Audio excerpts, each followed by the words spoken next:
good morning, YouTube friends and family, and welcome to today's edition of the Wellness Homesteader. So I hope you all made it through Winter Storm Orlena safely. It's actually Monday here, so I understand the East Coast is now getting what I got over the weekend, and we got about 4 inches of snow, then a whole bunch of ice, and it's still snow flurrying here, but it is absolutely beautiful. So today I thought I would stay cozy because I don't have to leave the house. And because it is so cold outside, I thought, let's bake some bread in the oven.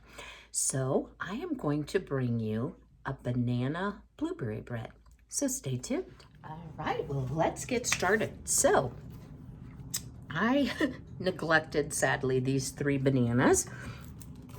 I've shared before, it's not that I dislike fruit, I'm just not a good fruit eater. It's kind of just not my thing. So what I'm doing here, I have my KitchenAid mixer out, and I'm just going to put 3 very ripe bananas into a bowl. And if you don't have 3, 2 work as well.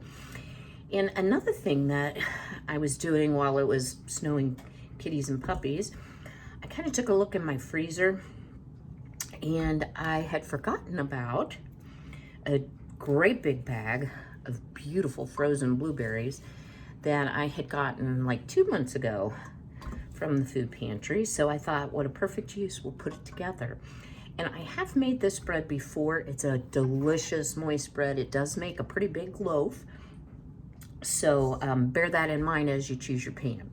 So to our bananas, we're going to add 3/4 cup each of brown sugar and white sugar.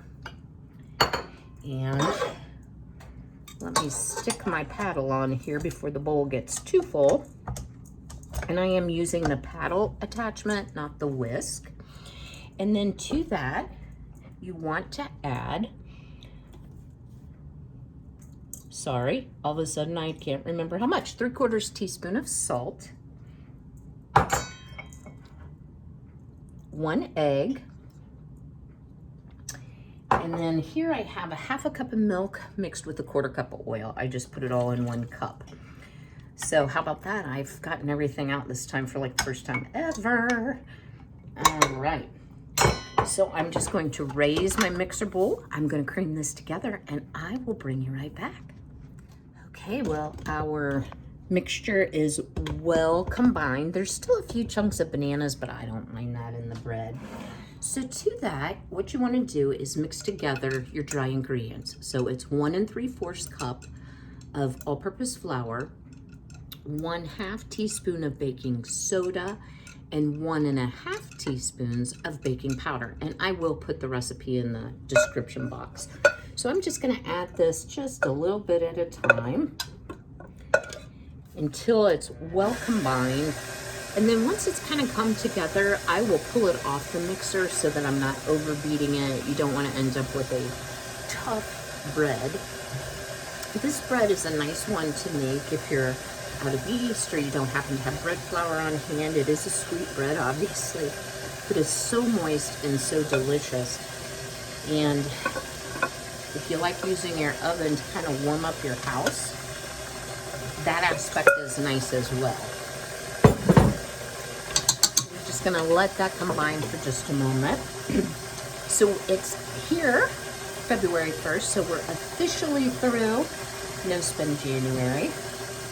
And I'm still kind of continuing on my revised spending habits. So no, I didn't go online this morning and order a whole bunch of LuLaRoe. I've decided, need to curb that habit. Okay, let me scrape down what I dumped on top of the beater here.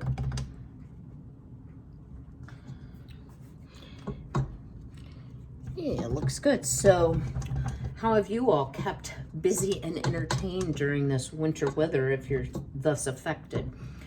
One of the things that I managed to get done is I have finished all of that batch of Gardeners hand soap. So I ended up, I think, with like 83 bars, I think. So yesterday I did 5 batches. And by the time the day was over, I was so over soap. But, you know, it's done and it's curing. Ugh. All right. So now I'm just going to give this batter a mix, and then I'll show you what it looks like.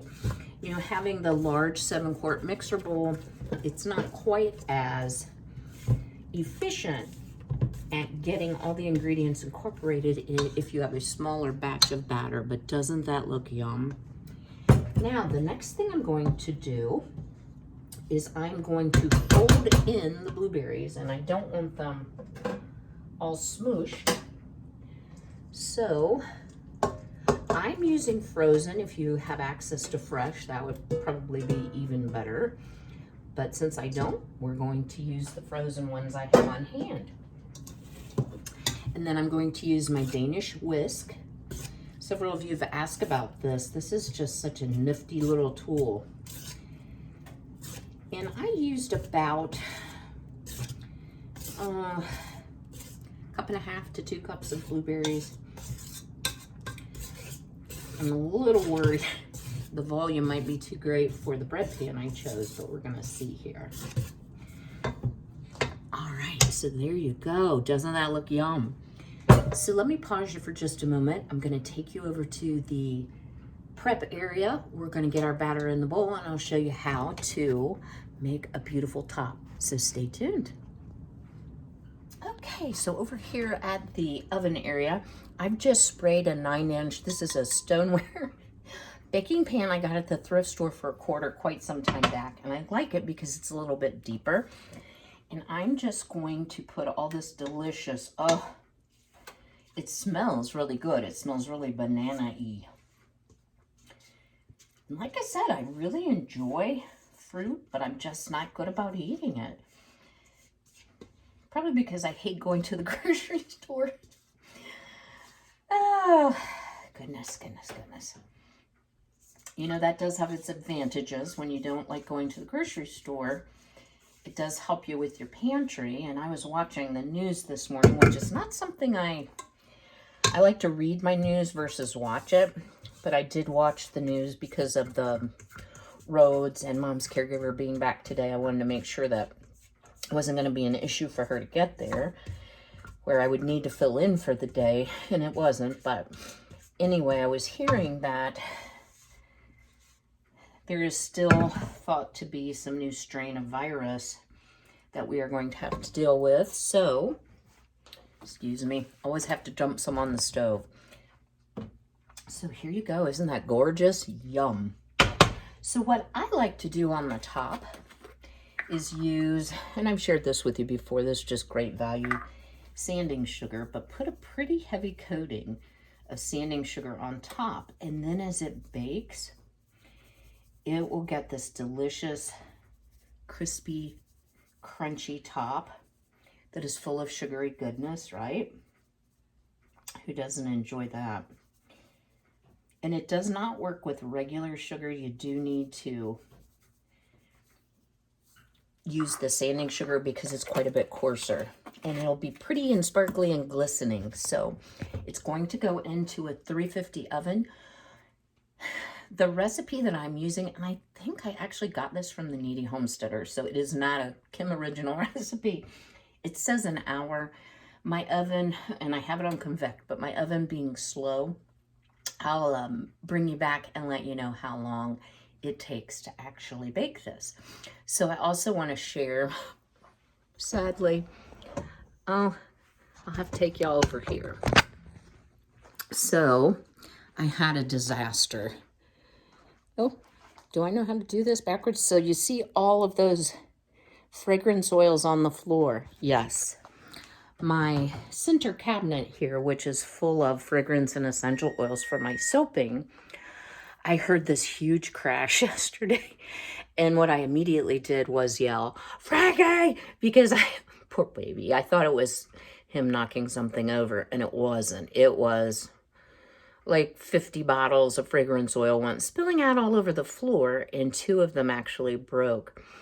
So my kitchen smells delightfully, mostly honey almond, but a little bit of mint, which is kind of a weird combo. But at any rate, I had to order some new supports from Amazon to fix the shelf, so I'll be doing that.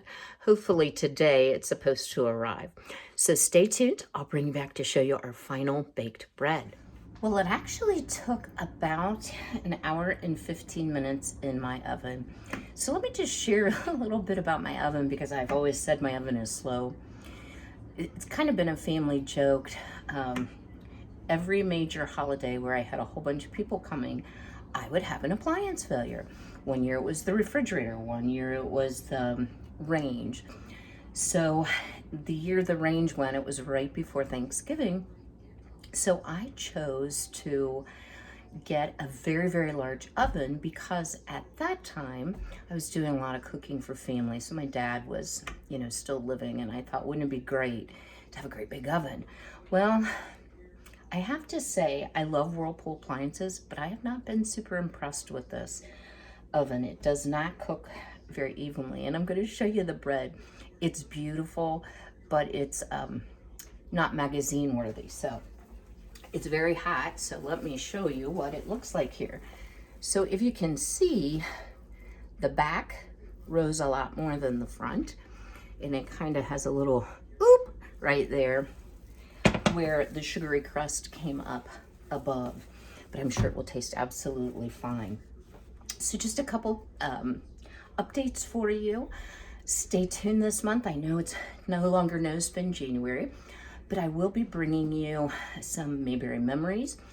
Don't forget, we have the upcoming, and I'm still not going to tell you who with, collaboration that will go through Lent leading up to Holy Week. And I'll share the channel at the time when that gets ready to get started. I've also been working on some sewing. Some of you have asked, because Gay at Apron Strings had shared about my making canning mats and hot mitts. And honestly, with not having a caregiver for a week, this huge soap order, I have not been doing a lot of sewing. So stay tuned for that though, because I will be returning back to it now that I've gotten the lion's share of that work done.